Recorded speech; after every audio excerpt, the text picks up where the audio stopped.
mula sa TV5 Media Center Reliance. Kasama ang buong puwersa ng News 5.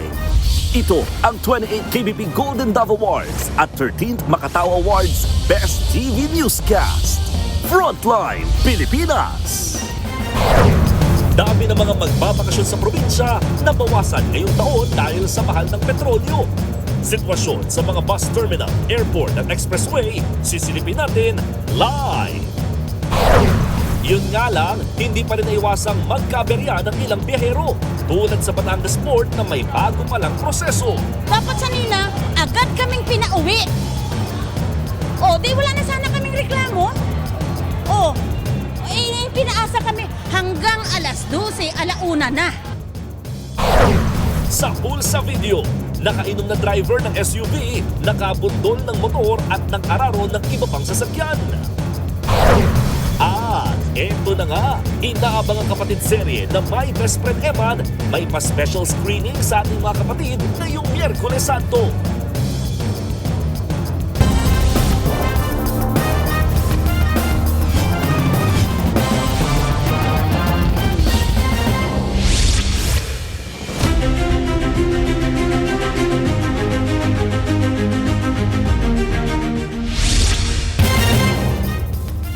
Buong puwersa ang News 5 sa paghahatid ng mga balita ngayong Miyerkules Santo.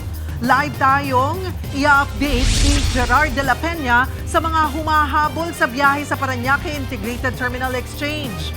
Kukumustahin naman natin ang mga pasaherong naperwisyo ng online reservation sa Batangas Port. Naroon si Mon Gualvez. Nasa Ninoy Aquino International Airport naman si Camille Samonte kung saan tuloy-tuloy din ang dating ng mga biyahero. Aalamin din natin ang sitwasyon sa dinadagsang Baclaran Church kasama si Mobile Journal, Yeda Pascual. Makiki-update naman tayo sa pinakahuling galaw ng traffic sa North Luzon Expressway kasama si Gio Robles. Binabantayan din natin ang terminal sa Davao City na dagsa na rin ng pasahero. Live doon si Brel Montalvo. Sakto rin sa Holy Week ang inspirasyong hatid ng bagong kapatid seryeng My Best Friend Eman. Sasamahan tayo ni MJ Marfori sa Tondo para sa special screening yan. Bukod sa Semana Santa, nasa frontline pa rin tayo ng bantay presyo sa petrolyo. Nasa Benguet si Ian Suyu kung saan umaaray ang mga magsasaka at traders dahil sa lugi. Ang live na sitwasyon sa mga lugar, abangan maya-maya lang. Ito na muna, inararo ng SUV ang 4 na sasakyan sa Bulacan. Ang driver niyan, kumpirmadong lasing. Nasa frontline ng balitang yan si Kapitana Carol De Asa.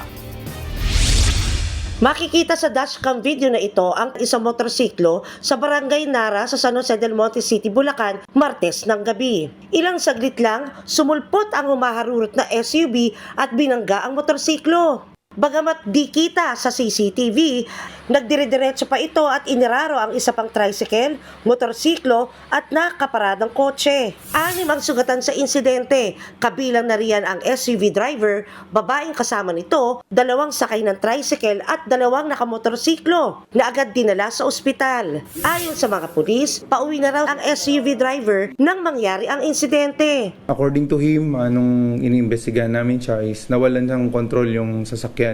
Apparently, nung bumangga siya sa motor, dire-diretso siyang bumangga na rin siya sa nakapark na Innova. Sa investigasyon, napag-alaman na nakainom ang SUV driver.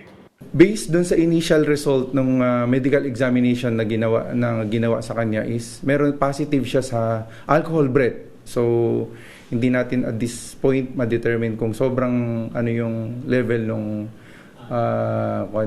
intoxication niya. Sa ngayon, nakakulong na ang suspect at nakaharap sa kasong reckless imprudence resulting in multiple physical injuries at damage to property. Nagbabalita mula sa Frontline, Carol De Asa, News 5. Hindi na alintana ng mga commuter ang taas pasahe sa bus basta makauwi lang sila ng probinsya ngayong Semana Santa. Ang ilan nagpalipas na rin ng gabi sa terminal habang naghihintay ng kanilang biyahe. Umaasa rin ang ilan na makakuha pa ng tiket kahit fully booked na rin ang ilang biyahe pa Bicol. Live mula sa PTEX, nasa frontline ng balitang yan si Gerard de la Peña. Gerard, pahirapan pa rin ba makakuha ng ticket ngayon? Nako Cheryl, para doon sa mga kapatid natin na ngayon palang bibili ng ticket, baka pahirapan na. Dahil kanina, yung mga nakausap natin pasahero dito, yung umaga pa lang nandito na sila at medyo nahirapan sila, sinuwerte lang sila na may mga extra trips pa. So yung mga ngayon palang dadating, baka mahirap na. At kung makikita nyo dito sa aking likuran, ay tuloy-tuloy ang pagdating ng mga tao dito at sa mga boarding gates nga dito ay napakahaba na rin ang pila. Biyaheng Bicol ang commuter na si Deb Sumalde. Kaya maaga pa lang, pumila na siya dito sa Parañaque Integrated Terminal Exchange o PTEX para bumili ng ticket. Pero ang dating 1,700 pesos na pasahe, naging 1,900 pesos na. Kaysa hindi makabiyahe, pinatos na yan ni Deb. Grab na namin kasi kailangan namin umuwi. Mas maganda ng Holy Week sa province. No choice na rin ang commuter na si Jessica Castillo na uuwi namang daet, Camarines Norte. Nilabanan na niya ang 992 pesos na ticket na dating 850 pesos lang. Okay lang, basta makauwi. Sa kabila niyan, wala raw natatanggap na reklamo ang PTEX management sa mga pasahero. Kahapon, 8 kumpanya ng bus sa PTEX ang pinagpapaliwanag ng LTFRB dahil sa pagtataas ng pasahe kahit suspendido ang fare hike. Kanina nga, muling nag-inspeksyon ng iba't ibang ahensya ng gobyerno sa terminal para silipin ang sitwasyon ng mga biyahero. Kabilang sa sinuri nila ang mga driver. Isa pa sa tinitignan namin dito yung physical condition ng mga drivers. That's why they are subjected to drug tests and other physical tests para ma-check natin yung kanilang if they are physically fit tsaka mentally fit para mag-drive. Pati ang mga bus na babiyahe, tiniyak na nasa maayos na kondisyon. Nasitangan ng kawani ng Bureau of Fire Protection at Office of Transportation Security o OTS ang fire extinguisher na nakatali ng alambre sa bus. Sa ganyang siste kasi, mahihirapan ang pagresponde sakaling magka-emergency sa bus. Inaasahang lalampas sa 200,000 ang pasahero ng PTEX ngayong Holy Wednesday. Ito talaga yung pinakamaraming pasahero natin every Holy Week season. Kaya asahan natin after the working day, 5 p.m. towards the evening, talaga naman dadagsain tayo at yan ang pinaghahandaan natin ngayon. Fully book na nga ang mga biyaheng Bicol, partikular na yung mga biyaheng Camarines Norte. Meron namang mga extra trips, pero pahirapan pa rin daw ang pagkuha ng ticket. Medyo mahirap kanina. Ngayon ko lang ito nabayaran, pero kanina na kami nagpila. Mahirap sir kasi lahat fully book po eh. Oh. Ano po sabi sa inyo? Kanina kasi sir may nahanap ako ng extra bus. Ayon sa pamunuan ng PTEX, nahirapan sila dahil may mga bus company na nagbawas ng biyahe kahit dumami naman ang mga pasahero. Naging challenge ito in the past few days pero thankfully tumalima rin naman at sumunod yung mga transport operators natin na magpadala pa rin sila ng kanilang mga units dito. Sa kabila niyan, siniguro naman nila na nagagamit na ang 1,300 special permits na ibinigay ng LTFRB. Cheryl, sa ngayon baka lampas na sa 160,000 ang mga pasaherong nagpunta dito sa PTEX. So hindi talaga malayo lumampas tayo ng 200,000 para sa araw na ito. At sa mga oras din na ito ngayon ay napakahaba na ng pila sa ilang boarding gates ito, lalo na yung mga papuntang Cavite at yung papuntang Bicol. So ito ang kailangang paghandaan ng mga ngayon palang pupunta dito. Cheryl. Gerard, kahapon, naibalik sa dating presyo yung mga nagtaas pasahing bus company. Paano naman yung mga binilhan ng mga nakausap mo ngayon, naibalik ba? Nako Cheryl, alam mo, kahapon nga may report na ganyan, parang nag-rollback yung presyo. Pero alam mo kanina, doon sa mga nakausap kong mga pasahero, doon sila bumili din sa ticket na nabigyan ng mga show cause order and sadly, balik sila doon sa taas presyo ulit. So yan yung sinasabi rin ng PTEX management na kung talagang may complaints mula doon sa mga pasahero, tsaka nila ito aaksyonan. Cheryl. Gerard, bukod sa mga biyaheng pa Bicol, ano pa yung mga fully booked?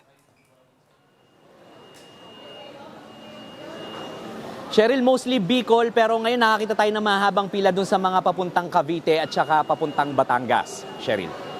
Maraming salamat, Gerard de la Peña. Imbis na makatulong, abay perwisyo ang dinulot sa ilang pasahero ng online reservation sa Pantalan sa Batangas. Live mula sa Batangas Port, nasa frontline na balitang yan si Mon Valvez.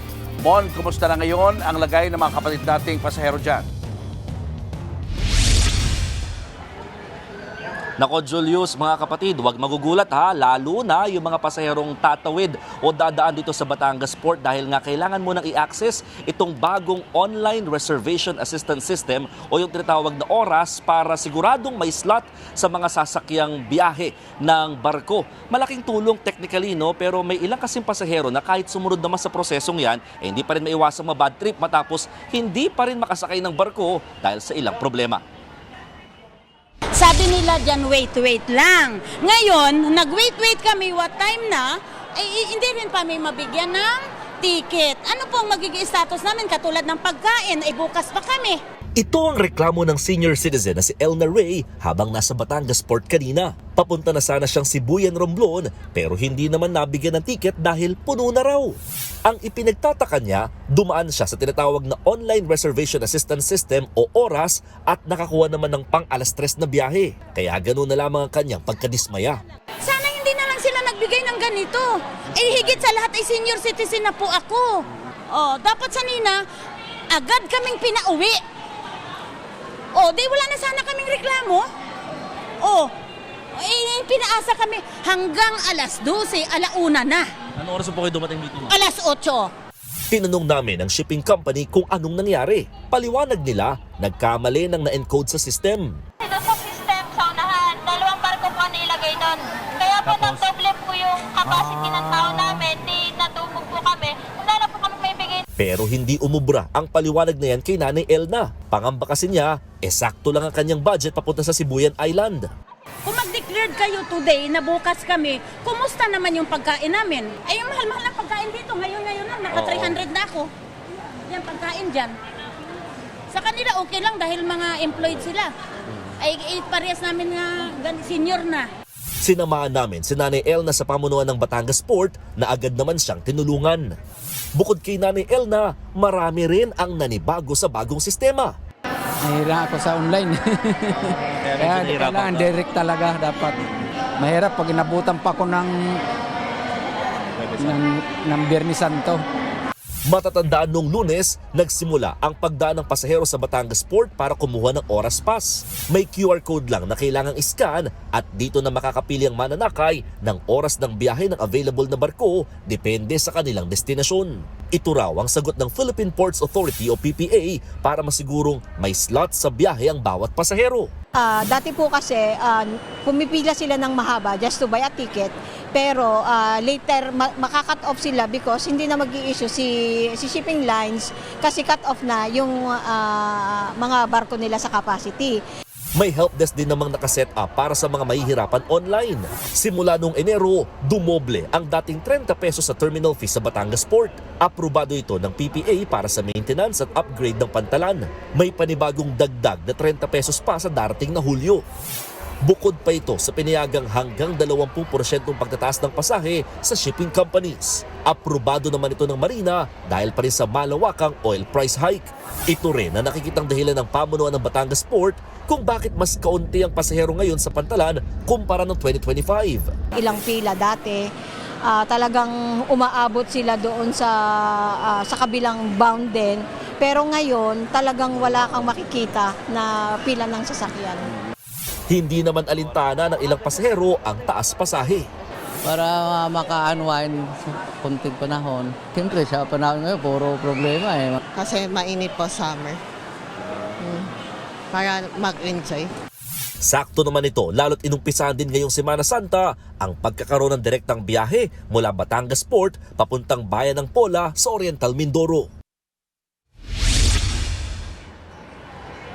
Julius, pagilinaw lang din hindi na kailangang dumaan at mag-access pa ng Oras Pass para sa mga pasaherong diretsyo namang bibili ng ticket online, pati na rin yung mga pasaherong tatawid ng dagat, sakay or via Roro. Ang Oras Pass ay para lamang sa mga pasaherong walk-in na pupunta dito sa Batangas Port at dito pa lamang bibili ng kani-kanilang mga ticket. Julius. Maraming salamat, Mon Gualvez.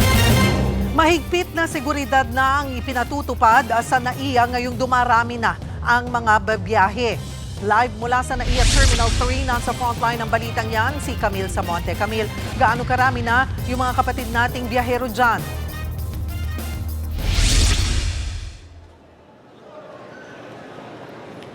Cheryl, patuloy pa rin ang pagdating ng mga pasahero ngayong gabi dito sa NAIA Terminal 3 dahil maraming ang babiyahe para magbakasyon ngayong Semana Santa. Kasabay niyan ay mas pinaigting ng Office for Transportation Security ang seguridad, lalo't may ilang pasahero pa rin ang nagdadala ng mga ipinagbabawal na mga gamit sa eroplano at paliparan.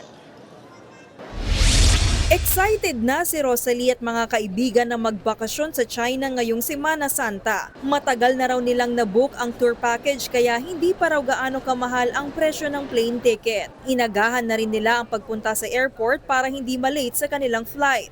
Kaya nga nag-early kami para hindi kami yung pag may problema, yung mga papers o ganun sa pila dyan, maayos ka agad. Nagbigay kami ng allowance sa time namin. Mas mabuti kami na lang yung mag-antay. Si Paulo naman na papuntang Seoul, South Korea, tuloy rin sa kanyang bakasyon kahit na may agam-agam dahil sa krisis sa Middle East. Nauna na raw kasi ang mga kabarkada niya roon at hinihintay siya para sa kanilang tour. Baka matagalan na raw ang susunod nilang trip abroad lalo't mas mahal na ang plane ticket dahil sa jet fuel surcharge. Sayang po yung ticket saka parang last holiday na to I think kasi baka sa mga upcoming months medyo mahirap na. Baka mahal na.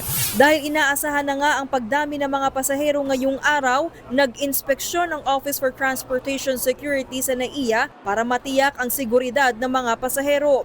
Inobserbahan nila kung paano ipinatutupad ang screening ng mga pasahero at pag-check sa mga bagahe nila. Ipinakita rin ang scanner na ginagamit para ma-detect kung may mga dala na ipinagbabawal na gamit ang mga pasahero, gaya ng mga patalim, flammable liquids, compressed gases tulad ng aerosols at butane. Automatic daw na nahihiwalay ang bagahe mula sa scanner kung may matitect na explosive materials at bala. Sa ngayon, wala naman daw silang nakitang aberya o banta sa seguridad ng mga pasahero sa NAIA. Pero marami pa rin ang nahuhulihan ng basyo ng bala at live ammunition. Simula nitong linggo, higit 200 na ang bala ang nakumpiska ng OTS sa lahat ng paliparan sa buong bansa. Paalala ng OTS, tingnan mabuti ang laman ng mga bag para hindi maabala at madelay sa paglipad. Nangyayari kasi, nasa loob na sila bago pa nila nalaman na bawal pala magdala ng mga easy open cans, bawal pala magdala ng mga anting-anting na gawa sa bala, bawal pala yung mga pointed and bladed weapons. Kahapon lang nakumpiska sa isang babaeng pasahero sa Puerto Princesa Airport ang 2 M16 magazine at 65 piraso na live ammunition sa kanyang bagahe. Hindi siya pinayagan na makasakay ng eroplano. Habang sa Mactan, Cebu Airport naman nitong Lunes, nasa 13 marijuana cartridges at 3 drug paraphernalia ang nakumpiska sa isang lalaking pasahero. Nasa kustodiya na siya ng PIDEA.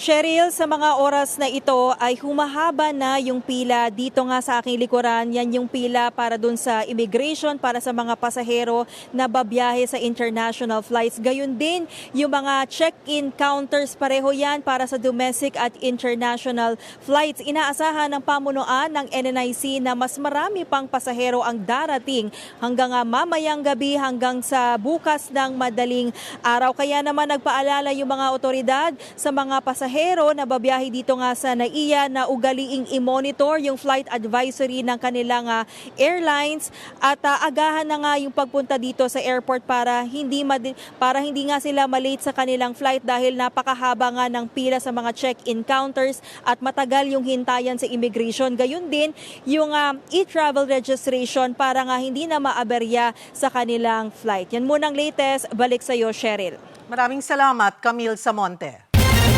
Nahulog sa bangin ng isang jeep na sinakyan ng mga paserong galing sa graduation ceremony sa Kalinga. Isa ang namatay sa disgrasya habang 16 ang sugatan. Narito ang Frontline Report. Sa 30 metrong lalim ng bangin nahulog ang jeep na yan kahapon sa Barangay Dangoy, Lubuagan, Kalinga. Ayon sa Kalinga Police Provincial Office, galing sa isang graduation ceremony sa Tabuk City ang mga sakay ng jeep. Nasa matarik na bahagi na raw ito ng kalsada nang mawalan umano ng preno ang driver. Nagkaroon ng loose brake, kaya na loose control ng driver, kaya tumilapon, nahulog sila ng more or less 30 meters. Kaagad namang humingi ng tulong ang mga residenteng nakakita sa insidente. Isinugod sa ospital ang driver at 16 pa nitong sakay.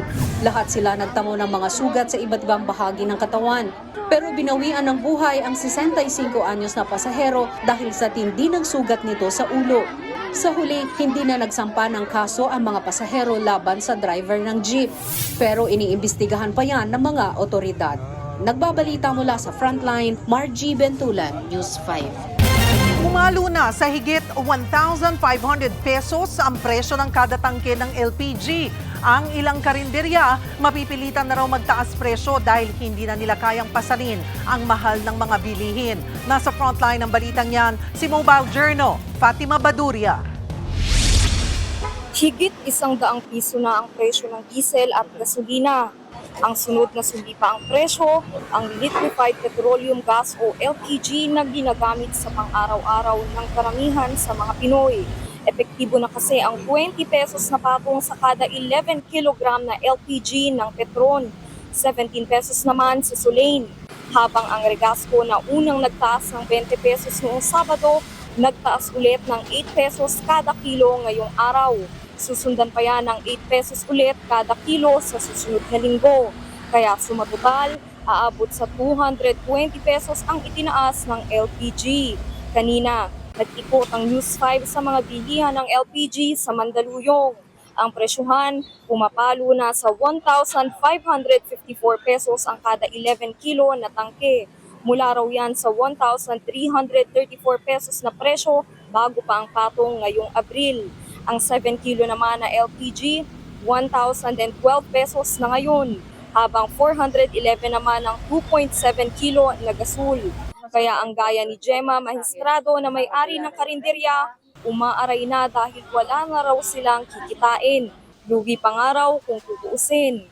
Ma-survive lang yun, okay na sa akin. Saka mabayaran yung renta, yung tubig, kuryente. Si Laila Capilar naman, mapipilitan ng magtaas ng presyo sa kainan. Butas na raw ang kanilang pulsa sa mahal ng bilihin. Baka talagang kailangan na rin namin magtaas. At least siguro 5 piso sa mga ulam. Ang punot dulo ng bagong pasakit, ang gera pa rin ng Amerika-Israel laban sa Iran. Sa programang Money Talks ng One News, ipinaliwanag ni Regasco President at LPG Marketers founder na si Arnel T. na ang taas presyo ay bunsod ng shipping cost. Kung matatandaan, apektado ang pandaigdigang oil shipment dahil pili lang ang pinadadaan sa Strait of Hormuz. In the past, we are just getting our shipping cost $150 per metric ton. But now, the shipping cost is around $650 per metric ton in the market. So I told the Department of Energy we cannot control our price. Dagdag pa niya, merong 35 hanggang 40-day inventory ang LPG. Pero sinisikap daw na magkaroon ng supply na aabot sa 60 araw. Kumpiyansa City na panandalian lang ang sitwasyon sa LPG. Yun nga lang, panandalian o hindi ang sitwasyon, kalbaryong papasanin yan ng mga mamimili kahit matapos pa ang Semana Santa. Ayon naman sa LPG marketers, maaaring ireklamo ang mga umaabusong retailers na sobra-sobrang magpatong sa presyo. Nagbabalita mula sa Frontline, Fatima Baduria, News 5. Showbiz, eto na nga! Mga kapatid, eto na nga ang mga umaarangkadang showbiz balita ngayong Miyerkules. The pressure is on para sa Pinoy singer na si Matty Hunyosa. Nasundan ang yapak ng ibang Pinoy champion sa international competitions. Pero sabi nga po ni Matty sa News 5, mas mahalaga para sa kanya na maibigay ang best niya sa bawat yugto ng kanyang Britain's Got Talent journey. Nasa frontline ng balitang yan, si News 5 entertainment correspondent Von Belinario.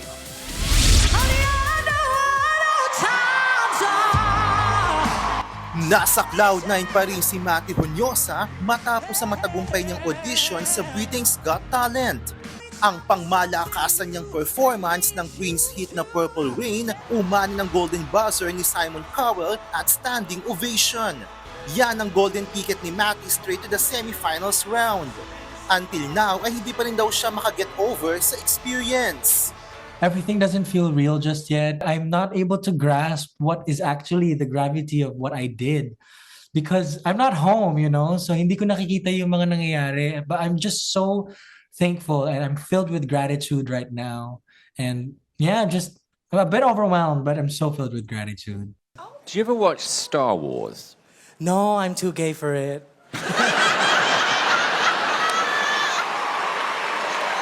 Kinagiliwan din ang energy on stage ni Matty during the interview, pati na ang pagpulot niya ng gold confetti. Me picking up those confettis, genuinely off the back of my head lang. Sabi ko, aalis na kami. So kunin ko na lang. But have you watched now any Star Wars episode after that? No, because last time I checked, I'm still quite gay. So Hindi na bago sa pagsali sa contest si Matty. Dati na siyang sumali sa Idol Philippines at naging bahagi pa ng grupong Idols. Pero noong 2022, nag-disband ang grupo. Nagdesisyon siyang pumunta sa UK para mag-aral. Nagtapos siya ng Musical Theatre Arts sa Royal Conservatoire of Scotland. Habang nag-aaral, sumasideline siya noon bilang waiter. Pressured nga ba si Matty sa naging tagumpay ni Sofronio Vasquez sa The Voice USA at Jessica Sanchez sa America's Got Talent? I do. I'm not gonna lie. It plays in my head every day. What matters most is the work that you put out. To me, I value it more if I will perform well. Thankful si Matty sa lahat ng mga sumusuporta sa kanyang BGT journey. I want everyone to remember to hold on and to keep fighting. And if you have a dream, believe in yourself and invest in yourself. Nagbabalita mula sa Frontline, Von Belinario, News 5. Susunod, mga nagtitinda at nagde-deliver ng gulay, umaaray na sa matumal na bentahan dahil sa tuloy-tuloy na taas presyo ng petrolyo. Pag-over the bakod ng kawatan sa QC sa pulsa CCTV, nahuli kaya siya? At singer na si Dionela nag-aido na sa kanyang Marilag. Abangan ang lahat ng yan sa pagbabalik ng Frontline Pilipinas.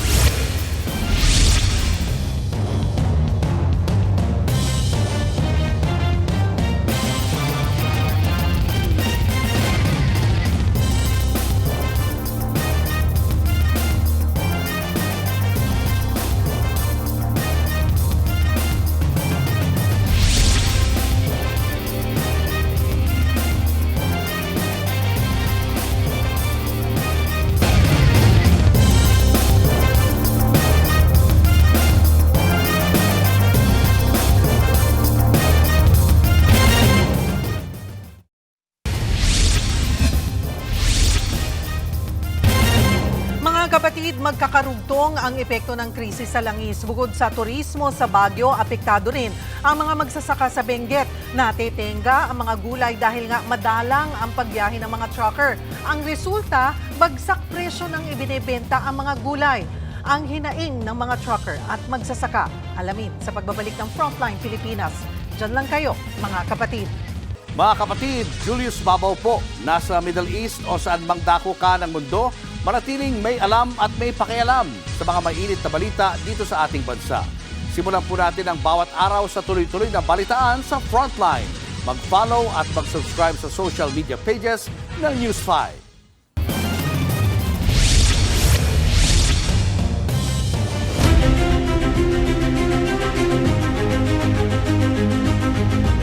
Nataong Baclaran Day ngayong Miyerkules Santo, kaya naman dagsa na ang mga deboto roon. Live mula sa Baclaran Church, nasa frontline ng balitang yan si Mobile Journal, Yeda Pascual. Yeda, kamusta ang sitwasyon dyan? Julius, dito sa Baclaran Church, kung makapansin ninyo ay napakaraming tao, lalo't Wednesday pa naman. Ikot po kayo dito sa paligid ng simbahan.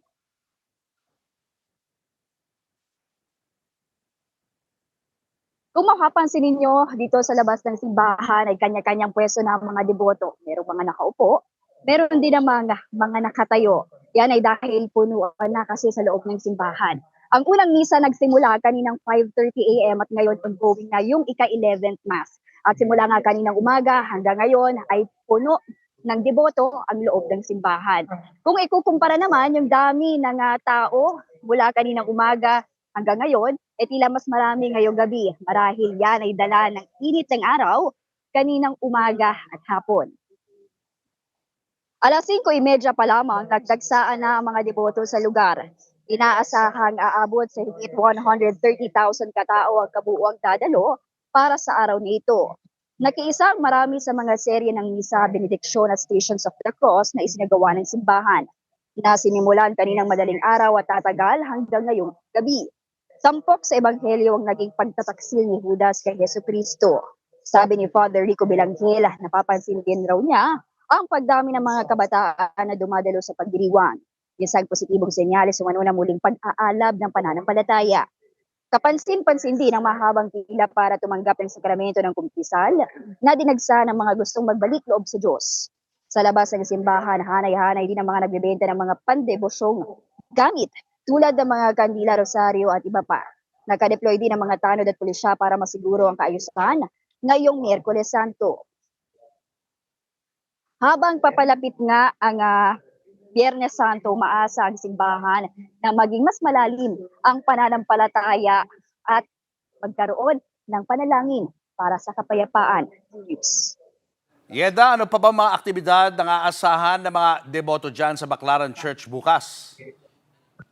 Para naman sa Huwebes Santo, bukas ang pagpisala ng 9 a.m. to 5 p.m. Ang Last Supper ay sa 6 p.m. at ang prayer vigil ay 9 p.m. Julius. Maraming salamat, Mobile Journal, Yeda Pascual. Nilalangaw ang mga gulay sa Benguet. Bukod sa madalang na biyahe ng mga trucker, kaunti rin ang mga namimiling turista. Live mula sa La Trinidad, Benguet, nasa frontline ng balitang yan, si Ian Suyo. Ian, gaano kalaki ang lugi ng mga kapatid nating magsasaka? Cheryl, alam mo kung sa Baguio City ay kakaunti ang dumarating na mga turista ngayong Semana Santa, ganun din ang nangyayari sa La Trinidad kung saan nga kakaunti na rin yung mga buyer na nagtutungo roon para bumili at mag-angkat ng mga produktong gulay dahil sa taas ng presyo ng gasolina at produktong petrolyo. Kadalasang siksikan ng mga mamimili at mga delivery truck dito sa La Trinidad Trading Post, lalo na tuwing Semana Santa sa Benguet. Mataas raw kasi ang demand ng gulay tuwing ganitong season at maraming umaakyat na turista rito. Pero ngayong taon, ramdam na ramdam daw ang pagtamlay ng bentahan. Isa itong La Trinidad Trading Post sa mga pangunahing pinagbabagsakan ng mga gulay mula sa iba't ibang munisipalidad kagaya ng Bugyas, Atok, pati na rin Manyakan. Pero ngayong season na ito, pangunahing dinadaing ng mga tindero-tindera yung pagkonti ng mga buyers na nagtutungo rito mula sa Maynila. At ang pangunahing dahilan yan, yung pagtaas ng presyo ng gasolina. Kwento ng vendor na si Minda, mga taga Maynila ang kadalasang bumibili sa kanila. Ngayong matumal ang turista, kakabit din daw niyan, mahinang kabuhayan nila. Halimbawa yung mga repolyo, ang halos ng transportation noon ni 4, 3. Pero ngayon, tapos ang presyo ng repolyo, 9, 8. Isipin mo na lang yun. Tapos yung 9 pesos na yun, kaltas pa doon yung papel, mga expenses, 0 talaga. Oo. Damay kami lahat dito kasi 8 lang. Binibinta namin ng 10. Pahirapan pa. Pahirapan pa. Ngayong murang-mura na, ayaw pang mabili. Kaya wala. Nga. Si Tricia naman, hindi maitaas ang presyo ng kanilang repolyo, lalo't sobrang dami ng ani nila ngayon. Kaya pangamba nila, baka raw mag-oversupply sila ng gulay. Oo, naka-apekto din sa mga buyers kasi konti ang buyers ngayon. Sa mga order namin, konti lang. Hindi kagaya nung past months na medyo marami. Pag 150 kilos na lang ganun, parang nahati. Nagbawas ang order. Base sa tala ng Department of Agriculture, bumaba ang market price ng repolyo. Ang dating 13 pesos kada kilo, 7 hanggang 10 pesos na lang. Ang broccoli naman, naglalaro pa rin sa 25 to 30 pesos kada kilo. Ang bell pepper naman nananatiling nasa 150 hanggang 170 ang kada kilo. Bahagya namang nagtaas ang carrots. Ang dating 120 pesos, umaabot na sa 150 ngayon. nasa 40 to 45 pesos naman ang cauliflower, habang ang sayote mabibili mula 15 hanggang 18 pesos. Ang patatas nasa 28 to 38 pesos kada kilo, depende sa uri. Nasa 45 to 50 pesos naman ang lettuce ngayon. Mababa pa rin ang kamatis na nasa 25 to 30 pa rin ang kada kilo. Pero bukod sa mga vendor, pati mga operator at truck drivers umaaray na rin. Ang driver na si Marvin Acosta, apektado na raw ang kita lalo't nabawasan ang kanilang biyahe. Kung dati ay 4 na beses silang nag-aangkat ng gulay mula Benguet hanggang Maynila, ngayon swertihan na lang kung makadalawang biyahe sila sa isang linggo. Medyo bumagal, tumumal yung biyahe namin sa gawa ng mahal ng diesel. Piktado sir, kasi ginagawa niya lang ng paraan para makabiyahe yung para hindi rin kami maapektuhan na lalo na kami may pamilya din. Ayon sa Benguet Truckers and Traders Association, palugi na ang mga magsasaka at truckers sa kitaan ng gulay ngayon. Kung dati ay nasa 30,000 pesos lang ang budget para sa isang balikang hakot mula Benguet hanggang Manila, ngayon kakailanganin mo na raw ng nasa 45 to 60,000 pesos para makapag-deliver. Kaya hiling nila, sana raw maambunan din sila ng ayuda. Kahit yung murang diesel man lang, lalong-lalo na yung mga farmers natin. Kasi talagang bugbog sarado ang mga farmers ngayon. Ang prices ng vegetable naman natin dito sa Benguet ay very reasonable, pero hindi na commensurate sa hirap at puhunan ng mga farmers. At maging kami mga traders, hikahos na kami pag ganito ang presyo. Ang La Trinidad LGU naman nakikipagtulungan na raw sa Department of Agriculture para sa posibilidad ng pamimigay ng subsidy sa mga rehistradong truckers at magsasaka.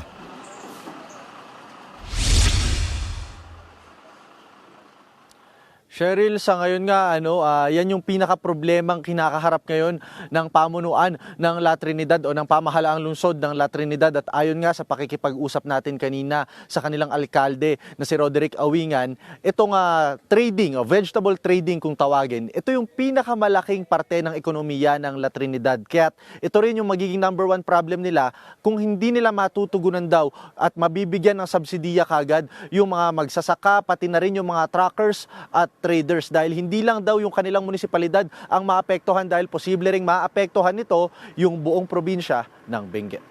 Yan muna ang latest mula dito sa La Trinidad. Balik sa'yo, Cheryl. Iyan, ihabol ko lamang. So, kailan ang target na pamimigay ng subsidiya para nga sa mga apektadong vendor, magsasaka at truck drivers? Alam mo, Cheryl, yan din yung isa sa tinanong natin kanina kay Mayor Awingan. At yun, wala pa silang maibigay na timeline sa ngayon dahil daw kailangan pa muna nilang makumpleto yung listahan kung sino-sino ba talaga yung mga rehistrado or yung mga nakasulat talaga sa listahan nila na mga farmers at truckers and traders na makakatanggap dapat nung nasabing ayuda o benepisyo. Pero ang sinabi rin nila kanina, hindi daw ito kaya ng local government alone. Kailangan daw talaga nila ng tulong sa ibang ahensya, partikular na sa DA, pati na rin sa DSWD para maituloy yung ganitong plano nila. Maraming salamat. Ian Suyo. Showbiz, eto na nga! Mga kapatid, eto na nga, nag-I do na sa kanyang real-life Marilag, ang OPM singer na si Dionella. Isang simple at intimate garden wedding ang naging seremonya ni Dionella at non-showbiz partner niyang si Maisy Mendoza. Naganap ang kasalan 4 na buwan matapos mag-propose ang singer sa gitna ng kanyang The Grace Concert. Present sa special day ni Dionella at Maisy ang mga malalapit na kaibigan sa industriya gaya ni Direk Paulo Valenciano. Best wishes sa inyo, Dionella and Maisy. Susunod, mga bus company sa Davao City, higit ang 1 oras ang intayan bago bumiyahe para makatipid sa petrolyo. Ang sitwasyon dyan, abangan live. Dan at iba pa sa pagbabalik ng Frontline Pilipinas.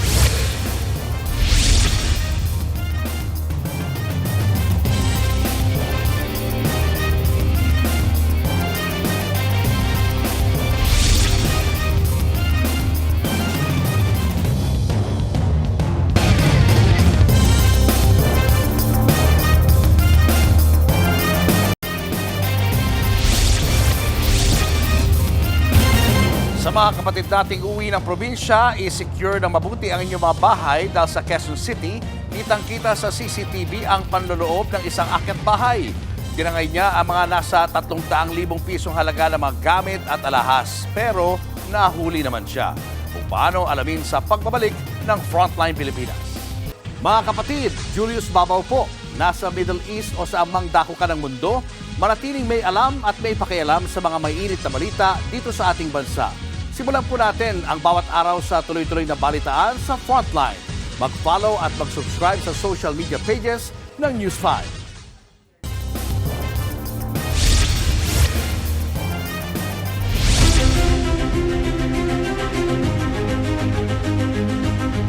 Nagpatupad ng counterflow scheme para maiwasan ang pagbigat ng trapiko sa North Luzon Expressway. Live mula sa NLEX Balintawak Toll Plaza, nasa frontline ng balitang yan, si Gio Robles. Gio, marami pa rin bang mga sasakyan dyan sa NLEX ngayong marami ang umiiwas sa gastos?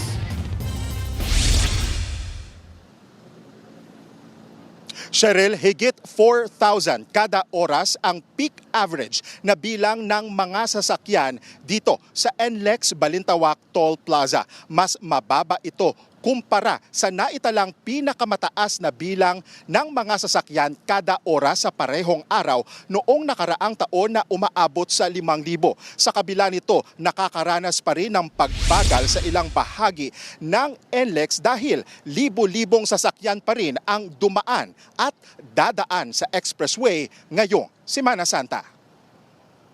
Pasado 1:00 ng hapon kanina, nagpatupad ng counterflow scheme ang pamunuan dahil sa inaasahang bugso ng mga sasakyang palabas ng Metro Manila. Inilatag ang counterflow scheme sa pagitan ng Balintawak Toll Plaza at Marilao dyan sa May Bulacan. Pinapayagan ang mga sasakyan na dumaan sa inner southbound lane o sa kasalubong na direksyon para mapabilis ang daloy ng trapiko. Bagaman bumaba ang bilang ng mga sasakyan kumpara noong nakaraang taon dahil sa malakihang oil price hikes, umaabot pa rin sa 360,000 ang estimate ng NLEX management sa mga motorista na dadaan sa expressway ngayong long Lenten break. Ilan sa mga maagang bumiyahe kanina ang magkaibigang Amy at Ian. Convoy daw ang kanilang mga sasakyan na papuntang Baguio, Ilocos at Pangasinan para sulitin ang mahabang Holy Week break. Excited daw sila gumala kaya hindi na raw nila alintana ang gasto sa petrolyo at iba pang bayarin sa kanilang bakasyon. Pakinggan natin ang kanilang mga pahayag. Kasi pag hindi na tayo nakakalakad, hindi na tayo makakapag-enjoy. Kaya samantalahin habang nakakalakad pa. Pinaghandaan na po namin, sir, yung aming gastos para sa bakasyon po namin.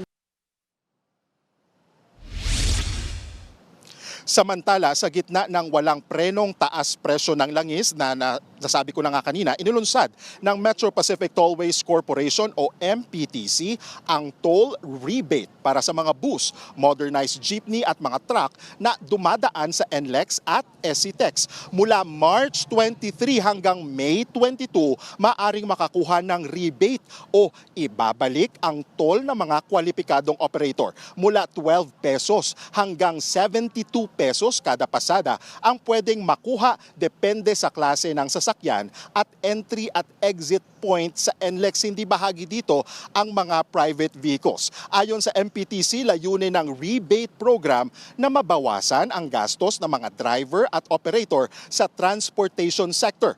Pabor naman ito sa ilang truck driver na aming nakausap. Napakalaking bagay, sir. Pabor na pabor po. Pandagdag kita rin yun sa income. At saka sa mga para sa pamilya. Kailangan lang po nila i-download yung rebate program form application mula po sa aming Facebook page, NLEX Corporation. At kasama po nung requirement na copy po ng kanilang ORCR, yung certification from LTFRB at yung ID po ng operator at email lang po yung application na yon sa customercare@mptc.com.ph.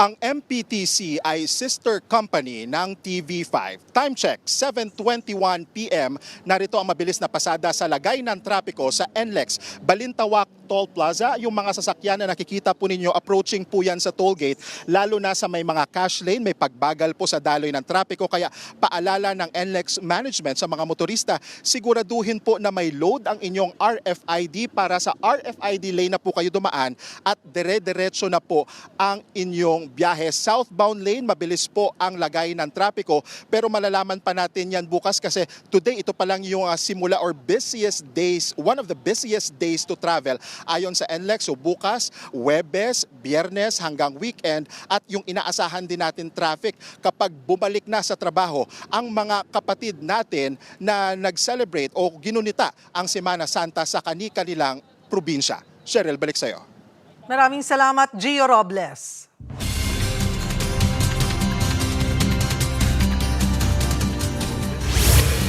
Weather update tayo mga kapatid. Malapinitensiyang init ng panahon pa rin po ang sasalubong sa atin ngayong Semana Santa. Dulot pa rin po yan ang epekto nitong tinatawag nating easterlies na kung saan nagdudulot po yan ng mainit at malinsangang panahon sa malaking bahagi ng Visayas, Mindanao at southern portion ng Luzon. Ito pong ating ridge ng high pressure area ay bahagya pong umaatras na at napapalitan ng ating tinatawag na northeasterly wind flow. Yung ating northeasterly wind flow ay para pong amihan din po yan pero mas mahina na po at hindi na rin po yan kalamigan. Yan po ay nag-extend ngayon sa area ng Batanes at maaaring sumako pa dito sa malaking bahagi ng extreme northern Luzon sa mga susunod na 2 hanggang 3 araw. Pero wala na po tayong inaasang paglamig niya na at wala na rin po tayong inaasang mga pagulan maaaring idulot nito. Ang malaking bahagi pa rin po ng ating bansa ay makakaranas ng maaliwalas na panahon pero matinding init ng panahon pa rin po ang ating aasahan, lalong-lalo na sa tanghali. Pati po dito sa mga areas ng Kapatagan, mag-ingat po tayo dyan sa may areas sa Central Luzon, dyan po sa Cagayan Valley, medyo mainit din po tayo dito sa may areas ng Western Visayas. Kaya sa mga magbe-beach, dyan po sa may area ng Boracay, Aklan, maging dito sa Iloilo, kasama na po dyan ang Palawan, maganda po tayo sa may kataasang heat index. Ugalin po natin ang pag-apply ng sunblock at umiwas na rin po tayo sa direktang init ng araw. Medyo mainit din po dito sa may areas ng Eastern Visayas, kasama na po dyan sa may Kapatagan dito sa may area ng BARMM. Sa katunayan, narito po ang ating pinakamatataas na heat index na naitala ngayong araw na ito. Umabot po yan sa hanggang 45 degrees Celsius, yan po sa area ng Catanduanes, sa may Virac. Yan po ay medyo may kataasan na pong heat index na nasa danger level na po yan. So mag-ingat po tayo dyan mga kapatid. Umabot naman po yan sa 41 degrees Celsius, yan po sa may Cotabato City, sa may Pangasinan, nasa 40 degrees Celsius din po yan. Kasama na po dyan ang area ng Capiz at Zamboanga City. At para bukas naman, narito po yung ating matataas na heat index na aasahan. Maaari po yung umabot muli sa hanggang 45 degrees Celsius, yan po sa may Catanduanes. Nasa 42 to 41 degrees naman po yan sa area ng Cotabato at Capiz. Sa Zamboanga naman, kasama na rin po dyan ang areas ng Dagupan at Iloilo. Maglalaro po yan sa 40 hanggang 41 degrees Celsius. So mag-ingat po tayo dyan po sa ganyang kataas na heat index. Nasa danger level na po yan. Possible na po yan magdulot ng kapaguran at mas tumataas po yung ating tsansa ng heat stroke. At ugalin din po natin ang pag-inom ng tubig para makaiwas na rin po tayo sa dehydration. Dito sa Metro Manila, magpapatuloy din po ang matinding sikat ng araw sa susunod na 2 hanggang 3 araw at posibleng umabot na rin po yan sa darating na Easter Sunday. So maliwalas po ang panahon natin. Medyo may kainitan sa tanghali dahil sa manipis po yung ating kaulapan. Pagsapit ng hapon naman, medyo nagiging maulap po ang panahon natin at medyo mababa rin po yung ating tsansa ng pagulan. If ever may mga pagulan tayo, ito po ay mga isolated lamang o yung mga dagli ang pagulan na kadalasang nangyayari tuwing hapon at gabi. Pero ang pagandaan po natin ang matinding init ng panahon, lalong-lalo na po sa tanghali. At yan po muna ang latest sa ating lagay ng panahon. Muli ako po ang inyong weather frontliner, Alvin Pura. Lagi may panahon para sa iyo. Sampu sa CCTV ang pagsalakay na akyat bahay sa Quezon City. Pero kalaunay na aresto ang suspect pati ang mga pinagbentahan niya ng mga nakaw na gamit. Nasa frontline ng balitang yan si Kapitana Carol De Asa. Makikita sa CCTV footage ang walang kahirap-hirap na pag-over the bakod ng lalaking yan sa apartment complex sa Barangay Toro, Quezon City. Sa isa pang anggulo, akala mo residente siyang na naglalakad sa pasilyo. Dala niya ang isang berdeng eco bag at naglalaman pala yan ng mga dinekot niya mga gamit sa lugar. Sa isang overpass, nasa pool din siyang umakyat, bit-bit ang nasabing eco bag. Nakilala ang suspect na si alias Giro, 21 anyos at residente sa Caloocan City. Aabot sa 300,000 piso ang halaga ng kanyang mga ninakaw. Na-recover dito ang mga gintong hikaw, perlas, relo, laptop at tablet. Nagkaroon kami ng investigation sa Iro Gallery. So nakita natin na may previous case itong lalaki na to. So nagkaroon na kami ng muka at pangalan. Sa tulong din ng confidential informant or asset, nalocate natin itong suspect. Agad na nahuli ang lalaki pero itinuro din niya ang dalawang pinagbentahan niya ng nanakaw na gamit. Nakaharap ngayon ang suspect sa kasong robbery, habang ang dalawa niyang namang pinagbentahan ay may kasong paglabag sa anti-fencing law. Na-comment na po ako sa korte, na lang po ako magpapaliwanag. Pasensya na po, sa korte na lang po kami sasalita. Nagbabalita mula sa Frontline, Carol De Asa, News 5. Susunod! At lifting basket sa isang construction site sa Maynila. Bumagsak ang sitwasyon dyan. Abangan live. Tutok lang mga kapatid, magbabalik pa ang Frontline Pilipinas.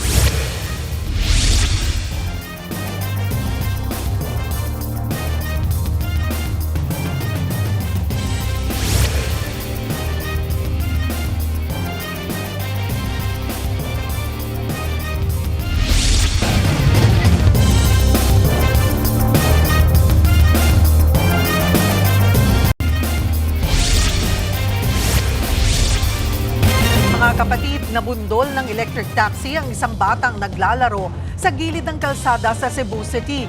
Ang nakabundol na driver huminto saglit pero tumakas. Nang mahabol, may iba siyang sinisi. Ang buong kwento sa pagbabalik ng Frontline Pilipinas. Diyan lang po kayo, mga kapatid. Mga kapatid, Cheryl Cosim po. Nasa Estados Unidos, Canada o saan mang dako ka ng mundo, manatiling may alam at may pakialam sa mga mainit na balita dito sa ating bansa. Simulan natin ang bawat araw sa tuloy-tuloy na balitaan sa Frontline. Mag-follow at mag-subscribe sa social media pages ng News 5.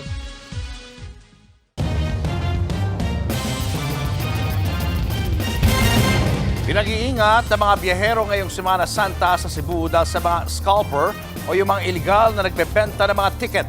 Sa Davao naman, mas madalang ang biyahe ng mga bus dahil sa mahal na petrolyo.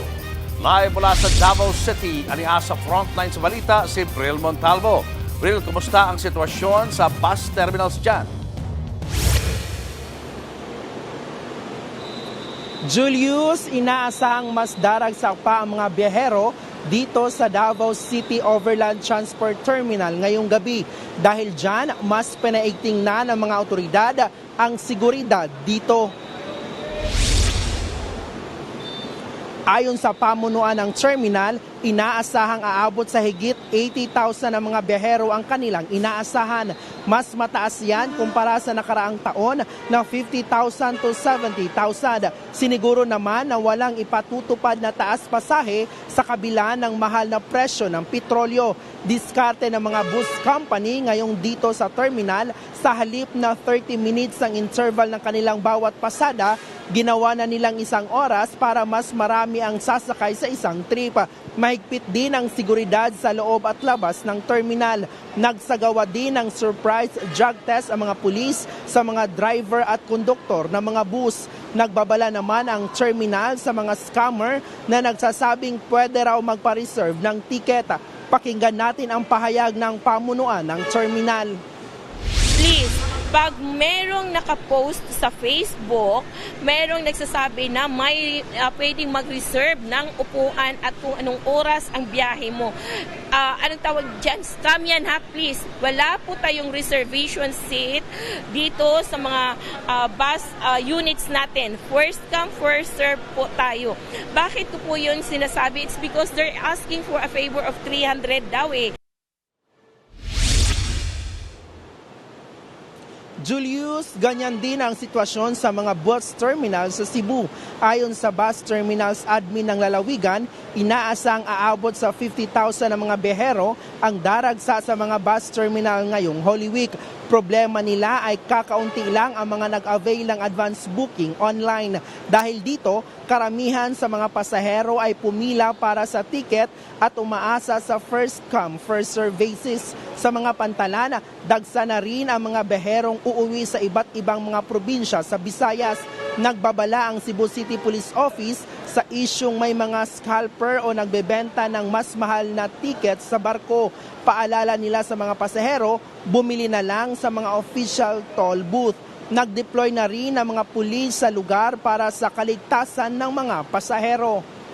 Julius, sa ngayon, may ilan tayong mga nakikitang mga pila ng nag-aabang na mga pasahero dito nga sa Dikot para sa paparating na mga bus. Paglilinaw lang, sapat naman ang mga biyahe ng mga bus dito. Nagkataon lang siguro na na-traffic habang papunta dito sa terminal galing sa kanilang garahe. Wala pa namang naitala ang otoridad dito sa terminal na mga hindi ka nais-nais na pangyayari. Wala pa ding mga nakukumpiskang mga pinagbabawal na ipasok dito sa loob ng terminal. Julius, para naman sa mga luluwas pa Maynila, merong 2 biyahe mula rito sa terminal araw-araw. Ang first trip ay 1:00 ng hapon habang ang pangalawa naman ay 10:00 ng gabi patungong Pitex at Cubao. Dagdag pa riyan, magbibigay rin ang LTFRB ng special permits sa mga bus companies. Balik sa iyo, Julius. Maraming salamat, Brel Montalvo. Susunod, lifting basket sa ginagawang gusali sa Maynila, bumagsak isang lalaki, sugatan. At stars ng My Best Friend Eman, may pa-special screening para sa inaabangang Kapatid serye. Utok lang mga kapatid, magbabalik pa ang Frontline Pilipinas.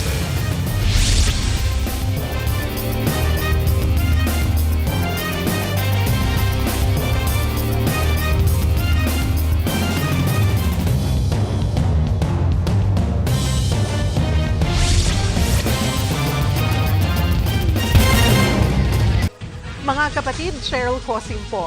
Nasa Estados Unidos, Canada o saan man dako ka ng mundo, manatiling may alam at may pakialam sa mga maiinit na balita dito sa ating bansa.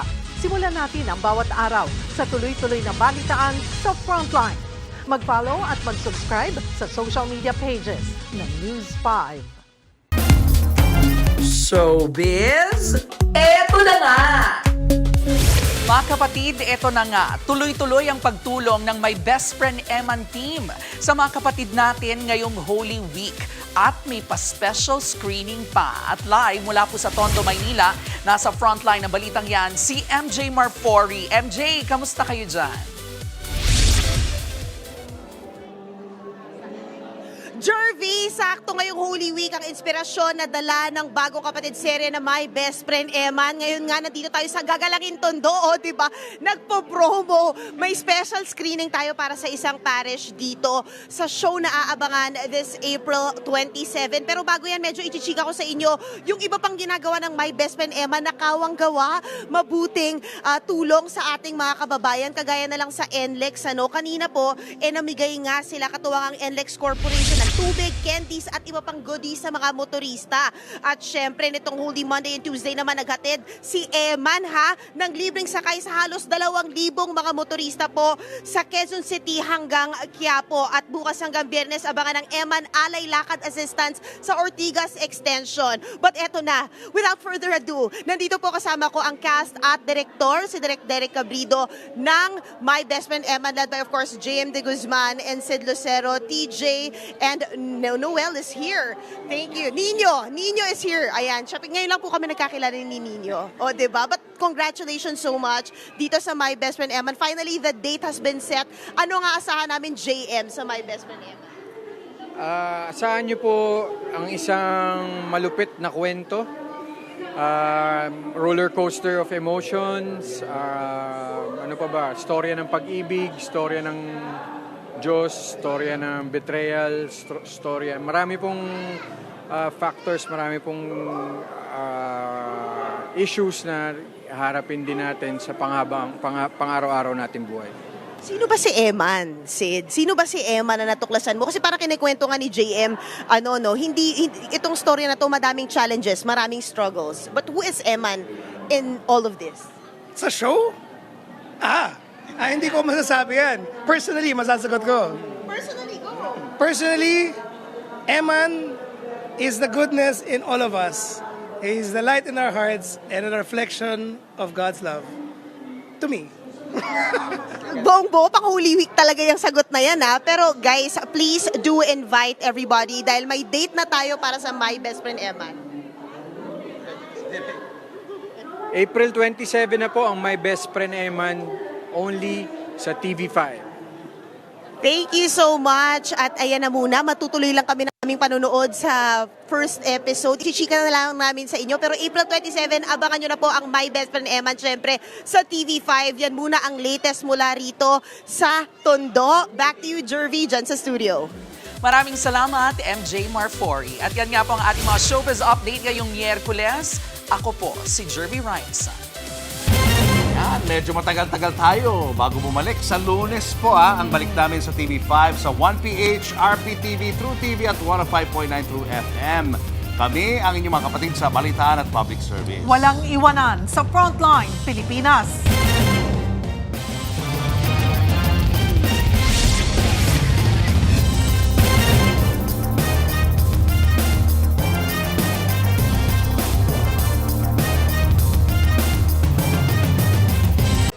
Mga kapatid, Cheryl Cosing po.